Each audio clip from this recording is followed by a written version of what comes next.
Alors quand on a un chien un peu joueur et plutôt dynamique, souvent le réflexe simple, eh bien, c'est de lui lancer un bâton ou un frisbee, comme c'est le cas ici. Mais petit problème, le chien en fait en redemande jusqu'à épuisement, car le fait même de recommencer renforce son plaisir au lieu de l'émousser. Et du coup, c'est ainsi que certaines races, ou en tout cas certains chiens, finissent par être vite toqués du bâton ou toqués du frisbee,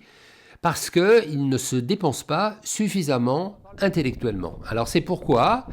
je m'efforce de faire réfléchir smart, comme ici, où je demande à mon chien, avant de lancer le frisbee, de tourner autour d'un arbre ou de tourner autour d'une chaise, voir les deux en enchaînement, puis de passer derrière moi, d'aller dans la bonne direction, gauche ou droite, en fonction de mon indication, puis enfin de replacer le frisbee dans un des deux cartons que j'ai disposés sur le sol. Bref,